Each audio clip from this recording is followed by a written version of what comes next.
Welcome to Saber Spotlight, where we cover Sauhegan's weekly events and highlights from after-school activities to sports and important events. I'm Sam Corbett. And I'm Emma Williams. Let's take a look at this past week. Last week, vape detectors were installed in the school bathrooms. Bill Haden talked to us about why.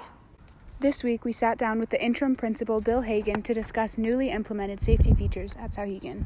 Hi, I'm Bill Haden, the principal here at Sauhegan High School, and I'm here today to discuss the vaping sensors that there have been some questions about that have been placed in some of our lavatories around the building. Well, at some point last year, there was a safety survey done district-wide. And one of the recommendations that we got from the group that did the safety survey, along with a number of other implemented safety features around the building, were to install vaping detectors in bathrooms as a safety measure. Some detectors have already been installed, and there are plans to gradually add more as the year progresses.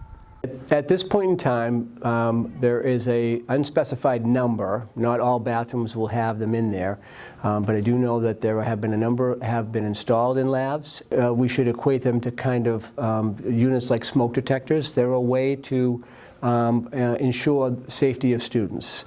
I think most recently, if you've been watching the news at all, there is an alarming trend in a dangerous use of vaping, and it's resulted in people dying from it. And I think we're now realizing that vaping is an unhealthy and an unsafe practice. And one of the things that schools have obviously an obligation to is the safety of all of its students. According to CNN Health, 6 people in the United States have died from a lung disease related to vaping. There have also been more than 450 possible cases of a vaping-related illness. In order to combat this widespread epidemic, schools across the country have installed vape detectors in their bathrooms around their campuses. I do believe as part of this safety survey, it was seen as a way to protect students. So I don't see it as a way of trying to spy on someone or trying to catch someone. It's more of a deterrent. If students know that they're there, it will help deter them from using vapes, especially in school. I would encourage safe practice for all students not to use them at all because they can be and are dangerous. I think it's important for a school to protect its students, and I want students to look at this as a way to accomplish that. Recently, the safety of the students here at Sauhegan has been a top priority of Community Council and the school board. One of the many new ideas to ensure a safe campus is to create better communication between schools and the district. One of the other big things that I know has been going on has been the connecting of the walkie-talkie systems that we have across the district. So in order to accomplish full communication among all buildings within the Amherst, Mount Vernon area, there has been a pretty comprehensive system implemented in terms of giving all of us the ability to talk to one another via our walkie-talkies. Administrators need to have another vehicle by which they can communicate with each other and with police departments. So there's a whole repeater system across the town of Amherst that infrastructure has been built, and we're working on the introduction of walkie-talkies in order for us to speak to each other in situations like that. Again, I'll reiterate that putting these in really was about ensuring the safety of students. It wasn't intended, and they're not intended, to catch kids. And that's why I want students to know they're here, is because it's not about trying to catch you and get you in trouble. It's about saying school is not the place to do this, nor is home. But school certainly is not the place to do this because it's unsafe, and we want to make sure that all students are safe. And so this is the reason why I want students to know that they're around. With the implementation of cameras and vape detectors this year, as well as the emergency communication system being set up in the near future, Sauhegan is making strides in further protecting the student body. Thanks for the information, Bill. This week, Lindsay and Morphia sat down with Mackenzie Hayden, who recently committed to the University of Lafayette. Here's what she had to say. This week, I sat down with Mackenzie Hayden, a senior at Sauhegan High School, to talk about her time on the cross-country team. I'm Mackenzie Hayden. I'm a senior at Sauhegan High School. I've been running cross-country and track for 3 years here. I started running because my mom is a runner and I wanted to get closer to her.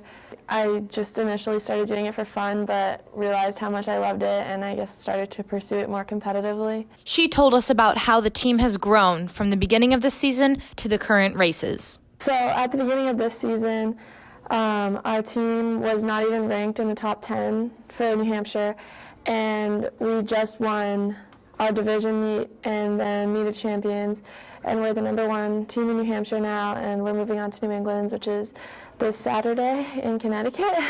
Over the past 3 years of running, Kenzie has met some of her closest friends. We're all like really close, like outside of cross country too, which definitely helps. And so it's always just like super fun to go to practice and like doing all of our workouts, like even though they're pretty difficult, we all like are in it together, I guess, which is kind of like I guess helpful. Last week, Mackenzie got some very big news from a college. Like they were not interested in me at all. At the beginning of the year, I reached out to them and their coach was super supportive of like where I kind of like came from as a runner, and then just kind of always encouraging me to, he was actually one of the people that pushed me into doing cross country this year because I wasn't going to do it because I was nervous about it. I wasn't even on their radar, like they weren't interested in recruiting me, but he was always like so responsive to my emails and everything, and as my times got faster, then I took my official there, and yeah, I committed there last week. So. Running has taught her a lot about what it means to focus and be a hard worker. I guess my favorite part about running is how much it's taught me just about like hard work and dedication, and how much it's actually carried over into every other aspect of my life, I guess, like school and just like who I am as a person. And I've met like so many amazing people who are all like so hardworking and have come from like so many different backgrounds and still like excel in everything that they do. And I'm just like really fortunate to have the coaches that I have and all of my teammates, because like I've learned so much from them and I'm just very thankful. So. Congratulations, Kenzie. College deadlines are approaching. We interviewed 4 seniors on what their plan is after high school. My name is Tristan Colby and I'm a senior. Hi, I'm Amanda Jordan and I'm a senior. My name is Luke Layton and I'm a senior. Hi, my name is Alicia Bright and I'm a senior. After high school, definitely 4-year college. And then after that, I'm thinking about going into the Peace Corps for a few years, and then maybe law school after that. But definitely right now, college right after high school.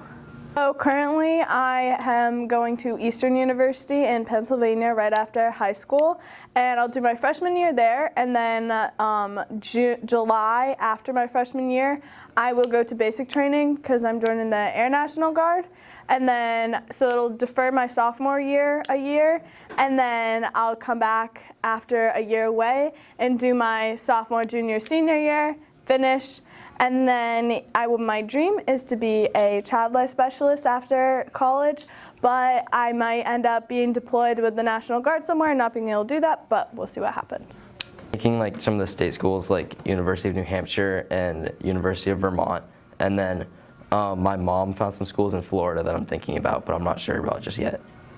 I went for all small schools that were at least like 7 to 10 hours away from New Hampshire. Most of my schools are like mid-sized liberal arts colleges, so like 10 to 15,000 I'd say is the size. There's a few bigger ones, but not really small schools at all.